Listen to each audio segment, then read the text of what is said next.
আসসালামু আলাইকুম।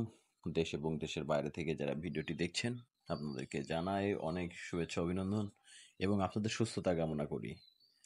যারা ভিডিওটি দেখছেন অবশ্যই কমেন্টস করে জানাবেন আপনারা কেমন আছেন। আপনাদের জন্য যে ভিডিওটি আজকে উপস্থাপন করছি, এটা হচ্ছে যশোর জেলার চৌগাছা উপজেলা। অনেকেই জানেন যশোর জেলা চৌগাছা উপজেলা সম্পর্কে অনেকেরই ধারণা আছে, তারপরও কিছুটা বর্ণনা আমি দেওয়ার চেষ্টা করছি। সেটা হচ্ছে যশোর জেলার ঝিকরগাছা এবং চৌগাছা মিলায়ে একটি সংসদ সদস্যের কেন্দ্র বা সিট হয়ে থাকে। বেসিক্যালি যারা পলিটিক্স করে, আমি এতটা পলিটিক্স করি না, যার কারণে আমি এত সুন্দর করে গুছিয়ে বলতে পারছি না। এটা হচ্ছে আসলে চৌগাছা বাজার। চৌগাছা বাজার আমি যতটুকু মনে করছিলাম যে ছোট, কিন্তু এতটুকু ছোট না। চৌগাছা বাজার অনেক বড়। আমি একটা অংশের সাইড, মানে এই যে যেমনিতে ঢুকছি, এটা মূলত ঝিকরগাছা সারসাতে ঢোকে এই রাস্তার দিয়ে। আমি আপনাদের সেই রাস্তাটা দেখানোর চেষ্টা করেছি, আর মূলত বাদবাকি সকল রাস্তা আমি এখনো দেখাইনি।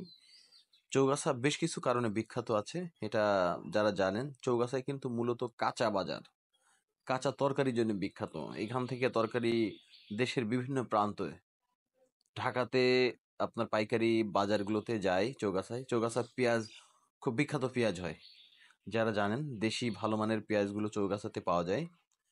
তারপরে বিভিন্ন অকেশনালি ঈদ বা আপনার বিভিন্ন সময়ে চৌগাছাতে সবচেয়ে বড়, যশোর জেলার সবচেয়ে বড় গরুর হাট হয়ে থাকে।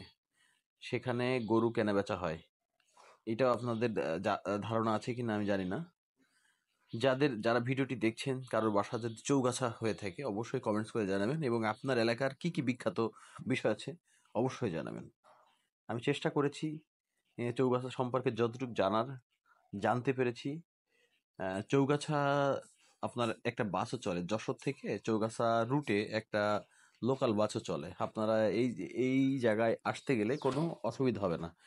তাছাড়া যশোর শহর থেকে আপনারা ইজি বাইক বা আপনার সিএনজির মাধ্যমেও আসতে পারবেন, মোটরসাইকেল তো অ্যাভেলেবেল। এছাড়াও যারা একটু খরচ কমাতে চাচ্ছেন তারা চাইলেই আপনারা লোকাল বাসের মাধ্যমে চৌগাছায় পৌঁছাতে পারবেন। এখন আমি বেরোয় আসছি চৌগাছা বাজার থেকে। ঝিকরগাছা সারসা যে রাস্তা, সে রাস্তা ধরে আমি আমার গন্তব্যস্থলে পৌঁছাবো বলে চলে আসছি। আপনারা দেখলে বুঝতে পারবেন